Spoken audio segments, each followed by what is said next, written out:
Have you ever wondered how locals navigate the London Underground and hop onto a classic red bus? Today I'm going to introduce you to the world of London's public transport. In our last lesson, I talked about how to check in and check out of a hotel. Let's imagine now you've checked in and now you need to explore the city like a pro, like a real Londoner. Let's get started. To wander the streets of London like a true Londoner, you need to familiarise yourself with three very important letters: TfL. TfL stands for Transport for London. TfL is responsible for most of the transport network in London. Let's see what they provide. Number one, we have the London Underground. The London Underground, meaning underground, which we Londoners call the Tube. The London Underground is the iconic subway network with 11 lines covering the vast area of London. It is also one of the fastest ways to travel around the city.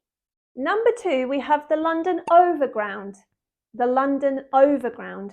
This rail network works together with the London Underground, but provides a more extensive coverage of the greater parts of London. Number three, we have the DLR. DLR. This stands for Docklands Light Railway. This rail system covers mostly the east parts and south parts of London. The fun thing about this rail network is that there is no driver. Number four, we have the London buses. The London buses. You all know the red double-decker bus, right? But do you know why we call it the double-decker? Well, in British English, we don't say a two-floor bus or a two-story bus. We refer to this as a deck, so it's a double-decker bus. London buses are an extensive network covering all parts of London. Number five, we have London Trams. London Trams. This is a reliable service that connects South London to Central London. Next, we have the London Cable Car. The London Cable Car, also referred to as the Emirates Airline. It is a unique cable car system crossing the River Thames from the Greenwich Peninsula to the Royal Docks. I highly recommend it. Number six, we have the River Service. The River Service. This is a boat service along the River Thames. For example, the Thames Clippers. It offers a scenic way to travel across the city. And we have Santander Cycles. This is a bike sharing scheme where you can rent a bike and travel around the city while cycling. Now, let's have a look at how you can pay for these services. Paying for the TfL services is straightforward with several convenient options. Let's have a look at how you can manage your fare payments. First, we can use an Oyster card. An Oyster card. An Oyster card is a smart card that you can preload with credit. Tap the card on the yellow card readers at the start and end of your journey. It is available to buy at Oyster ticket shops, tube stations, online and at some convenience stores. You can add additional credit at Oyster ticket shops, tube stations, online or other TfL apps. When a Londoner says they need to top up their Oyster, that means they are running low on credit. They need to go and add additional funds onto the card. To add additional funds means to top up your card. But one thing to note, the Oyster card doesn't cover all services such as riverboat services, taxis, private hire, and hop-on and hop-off buses. So make sure to check that before your journey. Next, we have contactless payment cards. A contactless payment card is a debit or credit card with contactless payment capabilities. Tap your card on the yellow card readers at the start and end of your journey, just like an Oyster card. Ensure your card is linked to a bank account and has sufficient funds. Another convenient option is mobile payment, using mobile apps like Apple Pay, Google Pay, or Samsung Pay. Tap your mobile device on the yellow card readers at the start and end of your journey.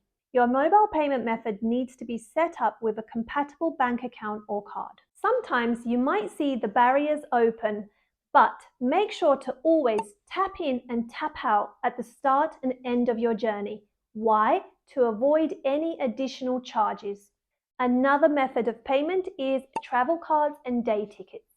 These are paper tickets or digital tickets that you can buy on your Oyster card that allow unlimited travel within certain zones for a specified period. These are available from ticket machines at tube and rail stations as well as online. Insert your paper travel card into the ticket barrier at the station, or if you're using an Oyster card, tap the yellow card reader. Travel cards and day tickets cover trains, buses, and trams. If you need any further information, you can check out the TfL website, and I will show you how to use the TfL Go app. Let's see how to use the TfL Go app. So once you're in, you have some options at the bottom for disruptions or buses near you, but today we're going to look at where to and directions. So we choose the starting point. Let's say you are at Heathrow Airport, terminals 2 and 3, and you'd like to get to central London, maybe Marble Arch. Okay, we click that and get directions. And then this should calculate the quickest route. And it's the first one, 42 minutes. Let's have a look. So you need to get onto the Heathrow Express train to London Paddington. It's one stop only. And then from London Paddington Station, 5 stops via the number 7 bus to Marble Arch. And that's it. Or let's have a look at the other option using trains only. So once again, here we have from Heathrow's Terminal 2 and 3, get onto the Elizabeth line and 8 stops. It shows you here which ones. And then you need to get off at London Bond Street and take the Central line 1 stop to Marble Arch. And of course, you have some other options here as well, which you're more than welcome to look at. And that's it. It's as simple as that. And that's it for today. I've covered a lot of travel vocabulary over the last couple of weeks, and I hope it's been useful to you. We've done types of accommodation, hotel staff, check-in and check-out. You can also check those out on my playlist. And if you've enjoyed this lesson, please hit the like button, comment in the comment section. Let me know, have you ever been to London?